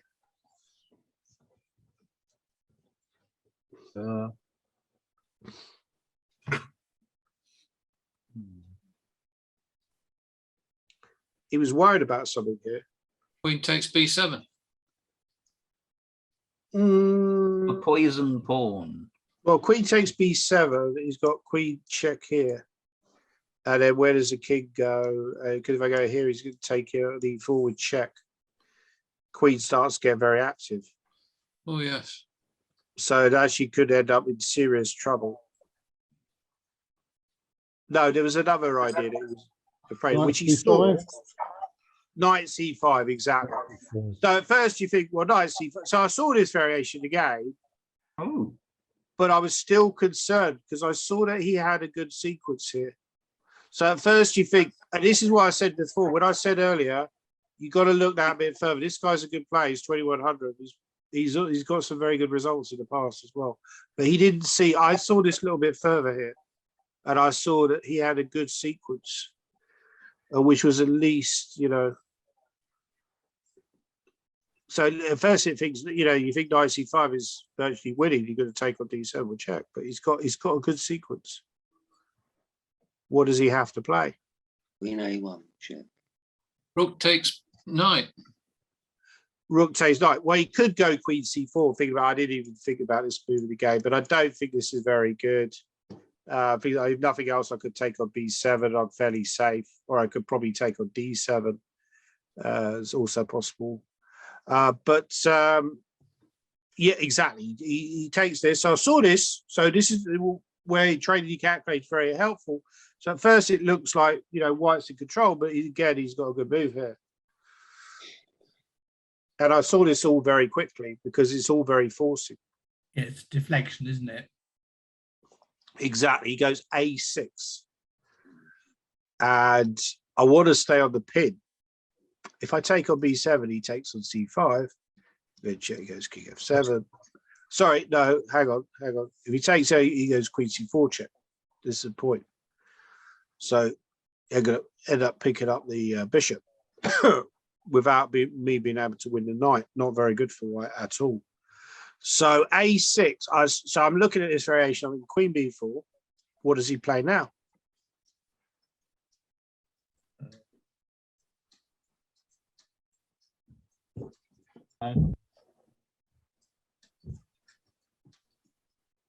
Knight takes bishop.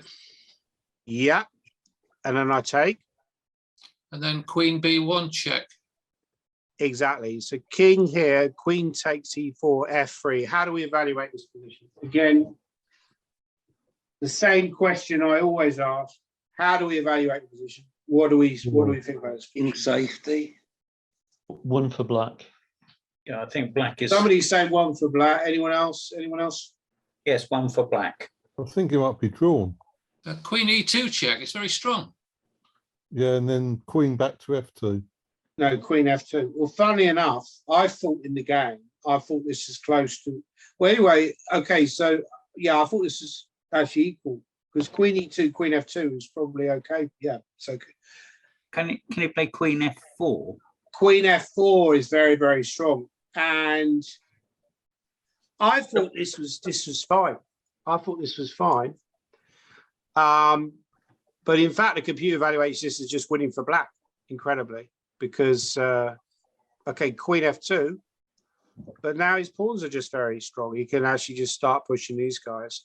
And we could even play. Perpetual. What perpetual? Queen F8. Queen C8. Oh, Queen Yeah, C8. sorry. No, Queen C8, King F7, there's no perpetual. Check, you go here. Yeah. Check, you go here. There's no perpetual. Now queen g3 is coming in. Ah, when he gets to G3, yeah. Yeah. So rook f1, queen g3, Paul, Yeah. and then take on h3 or queen h2, mate. So if you move the rook, you go queen g3 or take on f3, go to g1. If you haven't got a perpetual, you're losing, yeah. Yeah. This is bad. So I saw this variation again. I showed this to them after the post-ball. And, it was all very forcing. So again, it's all like forcing moves. But I was kind of surprised he didn't just take the pawn on a2. I think sometimes you can overthink it. You see ghost, you worry too much about your opponent's ideas. You got to look at that a little bit further in your calculation. He took on b3. That was a bad move. He went b6. Of course, I went king g2. He went queen b2. And now, again, the question is, what should white play here? So white to play. This is a tough last position. move is rook from cold storage on h1, probably. Yeah. But what should you play? So white to play. Again, yeah, white to play. What should I play?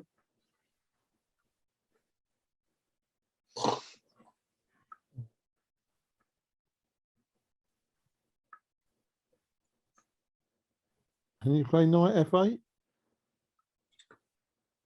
Knight f8. Yeah, knight f8 is playable, but king takes knight. Yeah, and then queen takes knight. I know. So what? Well, just Black, think you black might friending. Certainly surreal. What's black friending? Well, that is a move that I did consider, actually. Knight f8. That's the first move I looked at. So that's an interesting find by Paul. If I take, seem to be a lot of pulls here. Maybe there's a like a pull. There's at least two of us. Yeah. There must be a correlation between cool Paul would be good at chess. Yeah. Is there any Pauls who are like famous chess players? Oh, Paul Morphy, of course. Paul Keres. Well, Paul Keres and Paul Morphy. Famous Estonian chess player. I think he died of a heart attack, didn't he, Paul Keres, after a flight? I think he knew he was on the wane. Yes. Right. He went to Canada without permission. Right. So maybe like sort of Shane Warne kind of thing. Yeah, he was kind of having health issues. And there's Paul Carlson and Paul Petrosian. It's Paul Lamford. Paul Petrosian. Not heard of him specifically. You would but think yeah, I mean, I've actually write a book about Paul Morphy, but it's kind of like an interactive kind of book. But yeah, go his position. So I thought, well, good move for black here is actually bishop d4, and I wanted to go d6. So the idea if he takes, you go queen d6, but black's got a good move here. F2. Rook takes f2. Rook takes f2, yes. Exactly, rook takes f2, and black's got a winning attack. The crowd are loving it. I can't play like this, right? So I wanted to try knight f8. He's absolutely right, but there's a better move here. So white to play.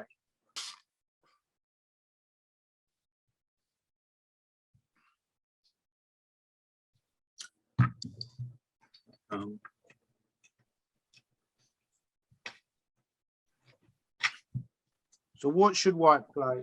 So we were talking earlier about the value of patience, improving your position.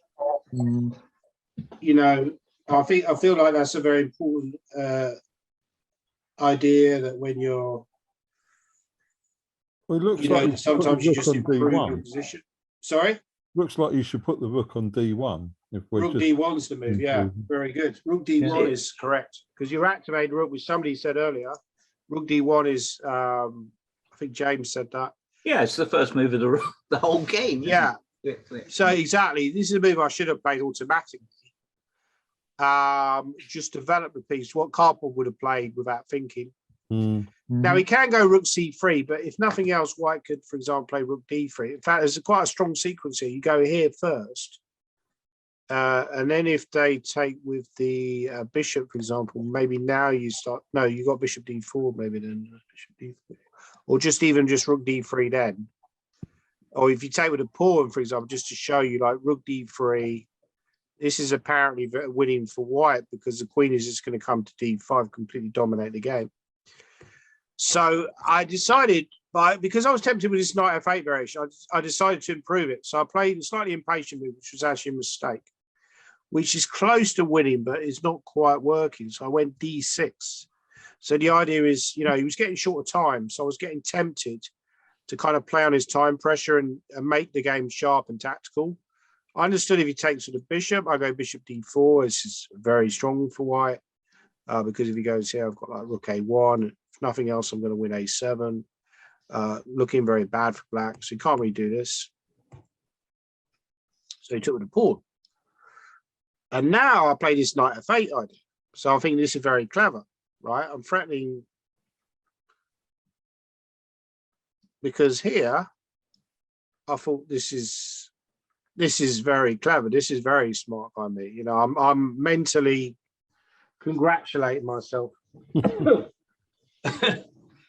Thinking, right, this is a very clever way to get to 3 out of 3 because I now can't go bishop d4 because of queen d6, because I've inserted d6 first. But he's got a move here. And there's actually a move which, again, he didn't see this in the game, but he's actually got a clever move here at his back.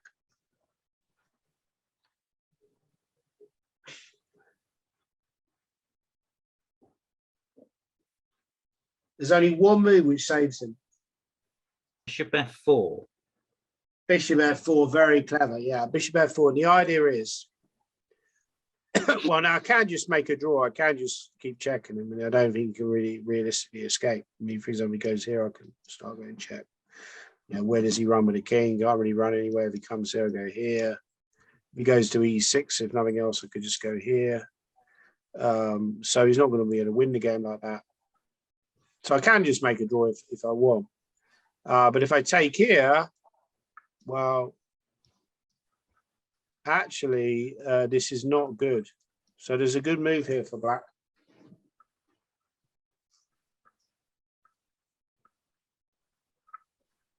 G5. G5 is tempting. The G5 I think can actually take with a king. Oh, yeah. It's actually the move Queen f6. Very clever move. And the idea is if you go G5 and Queen f4, it's going to be a mating attack. Exactly. It's going to be forced mate. If you go here, You got f2. Yeah. sorry, Queen f2. Yeah. So this is very good. very nice. Yeah. But he's got to find this hidden resource, bishop f4. Didn't find bishop f4. So instead, he decided after knight f8, he was going to go rook c7. This is actually a very bad move because now the rook ends up really, really passive. So white to play, what would you play here as white? Rook c1. Yeah. Rook c1, very natural move. You don't even have to think about it. Activate the rook, threatening rook c7. It's pretty much game over now. I'll just show you the last few moves. He went king d8. And I went for queen d5.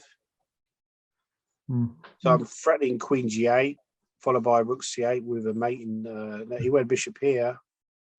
I went check, and he decided to resign because the main point is if he goes here, I go queen c4, and I'm going to win the bishop. Yeah. And if he goes king e7, well, actually, there's a nice win here. Well, there's 7 ways to win here, but I was actually just going to go rook c8. And when he takes, I go rook here, check. And then white to play, a mate in one move. Queen e6. No, queen e6, king g7. Oh, whoops. Rook e6. The wrong one. Rook e6, yeah. So that would have been that would have been a fitting. But yeah, so basically I played, unfortunately, I don't think we've got enough time to show the last 2 games. No. But the last 2 games I played against Burnett in the morning, I was very nervous. And he played a sharp variation. I got very nervous and I ended up making a draw. But I was totally lost in that game. In the last round, again, I had a chance to win it outright if I won white against Chris Duncan. But I went into kind of wrong variation, maybe, where he kind of felt comfortable. You know, so he's quite a decent player, Chris. I've known him for many years. He's actually used to work at London Chess and Bridge with Malcolm Payne, so he knows a lot of theory. Yeah, he's quite, you know, he's quite good in active positions, and I think he kind of felt comfortable in that game, and so that game ended up being a draw.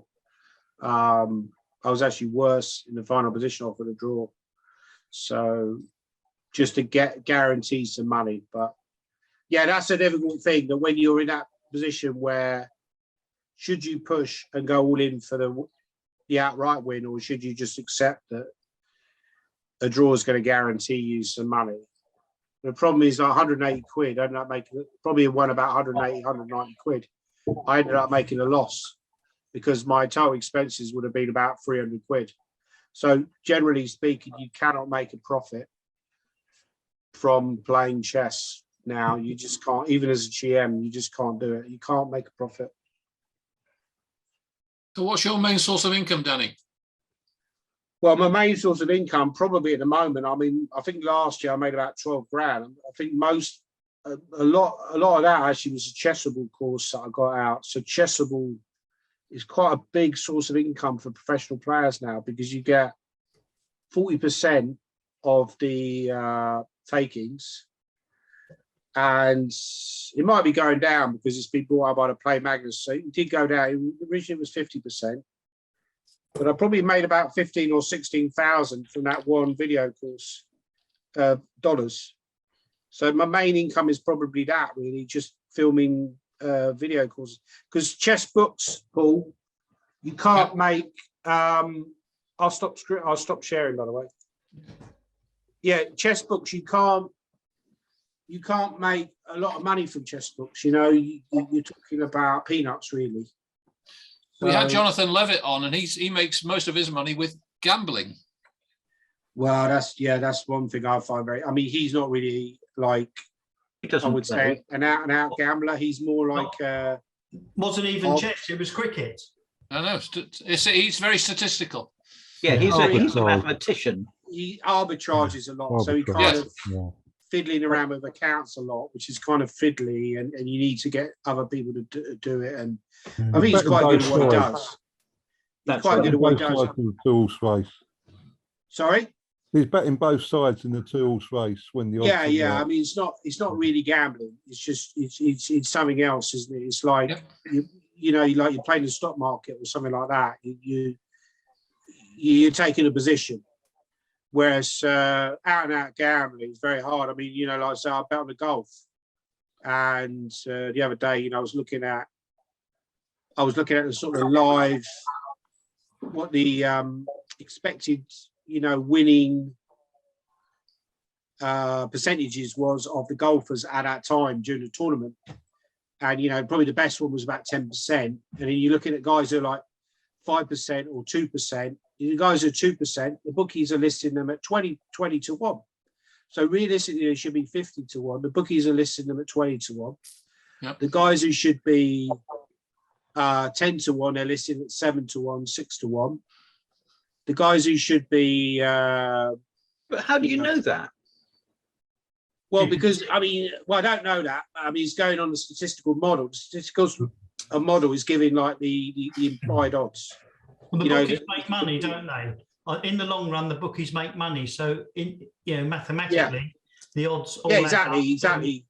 But what it occurred to me is that 90% of certainly the in-play odds are just bad. So so purely making money for gambling is just a very, very difficult activity. You know, like. Going back to your preparation for tournaments, Danny. Yeah. I scribbled down a few things. I don't know if you want to summarise it, but you talked about don't generalise, calculate, which is fascinating because when you first learn chess, you very quickly get into I've got to calculate, and actually the generalising and the skills and the experience you build up makes you go towards generalising. And I think what you're saying is be careful because you've got to calculate everything properly. Exactly. I feel, well, because I think one of the reasons is because as, you know, probably as a stronger player, whatever, you got more experience and therefore a lot of it is subconscious, right? So you're subconsciously filtering the right lines.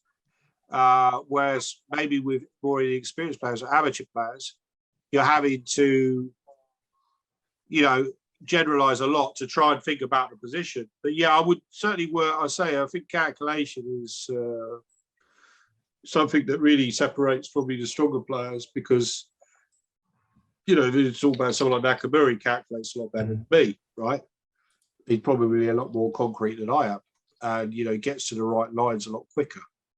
But yeah, I think the higher up the ladder, the more it's about concrete calculation, rather, because Botford used to use this advice that when it's your move, you think about the general specifics of the position, and when it's your opponent's move, you think about when it's your opponent's move, you think about the specific general ideas of the position.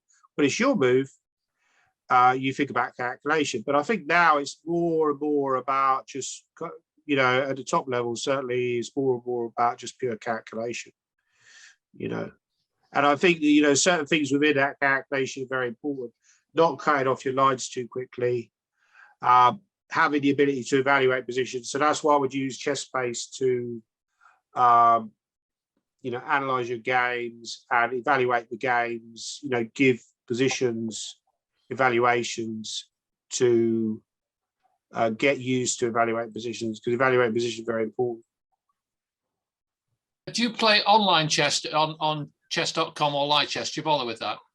Well, I do, but I've got a very addictive personality, Paul. So I played the other day, and I got so addicted I closed the account, and I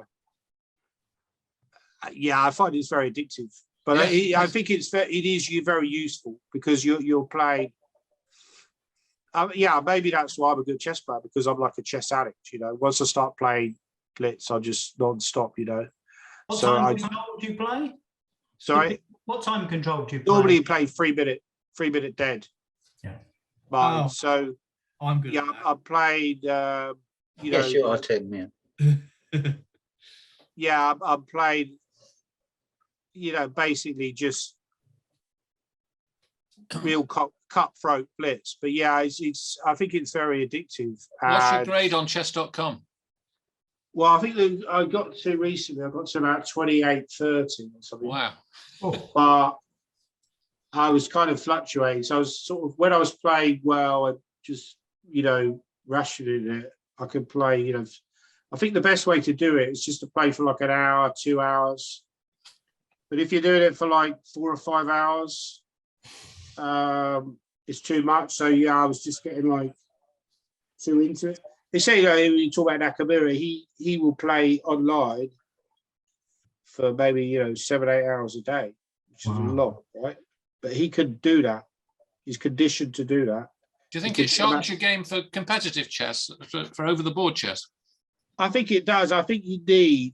I think the most important. I talked about this in a book I wrote. I said I think the most important thing. You can study all you like, but there's no substitute for concrete playing. Getting into that kind of. It's like if you're a runner, how do you get good at running, right? How do you condition yourself? You go out, you run. You could read books about running, but it's not the same as actually running, right? You got to run. The same with chess. There's only so much study you should do. You've got to get out there and compete. That's why it's so important to. And I think the two most important things are, competing, playing in tournaments, and looking at your games, understand your games, understand what your weaknesses are. So just to give you an example, a few years ago, I played a tournament with Telford. And I don't generally look at my games. So I looked at my games after that tournament, and I realised that one of the things I was doing wrong, I was just completely lacking in patience. So if there's any kind of tense position, I was breaking the tension immediately. I was pressing too much. We saw that kind of slight weakness in that last game. So I went D6 in a position where I should play an improving move, Rook D1, and actually D6 is a mistake. So it's hard, even when you're playing at a decent level, it's hard to get out of those habits. But yeah, you've got to try and work on those weaknesses, try to understand why you're going wrong, what you do. Using a coach can be useful because they can give you useful advice and stuff like that. So yeah, I think your advice is good for any level. I mean, you know, average club level players, even beginners, because you know what you're saying is go through your games, find out where you've gone wrong, look at your weaknesses, and pay more attention to those. That's got to be a reasonable plan, I think, at all levels, hasn't it? well, it's not groundbreaking advice, admittedly, but like I say, I think I wasn't very good at probably understanding how amateur players think, and I think a lot of professional players are like that. Is that we don't really think about, you know, how amateur players think, you know, when we annotate games and stuff. But yeah, you know, because I was doing this work for Chessable, and I was writing this course, and this guy came in, he helped me. This guy's actually now the CEO of Chessable, and he basically said, look, you got to sometimes you got to talk about position. Don't assume that those guys are going to know what you're talking about, right? Why did you play that move? Well, actually, they might not know why you played that move, right? So you got to talk about it. So that made me start thinking of more and more about why do amateur players make the mistakes that they make, you know, and you know, I say the time that I spent coaching people and writing these courses, you know, you just keep coming back to the same things, you know. Amateur players tend to overgeneralize. Amateur players lack patience. They move the same piece over and over again in the opening and stuff like that. So you tend to have the same mistakes, and they kind of tend to be universal. So yeah, that's an interesting process that I've gone through, I would say. brilliant. Yeah. All right. Anyone have got another quick question, and then we better wrap it up? No? Okay. All right. Well, thank you very much, Danny. It's really good. That's fine, mate. Yeah. I think we'll certainly retitle the talk on YouTube and on the website, because I think you've shown games, but you've shown them with the thought in the back of the mind of how you prepared for that tournament and how you prepare generally, and more how you've learnt probably better preparation through that process, perhaps. And it's been really interesting. So thank you very much for coming on. Sure. And if you want to come on again in the future when your book comes out, maybe that's a good opportunity. I don't know. Yeah, I could plug the book. Yeah, that'd be good. Yeah, idea. why not? Why not? Yeah, very good session. Yeah, Thank you. Yeah, Thank brilliant. you. Thank you. Thank you very much. Cheers, guys. Yeah. Yeah, thanks. Bye.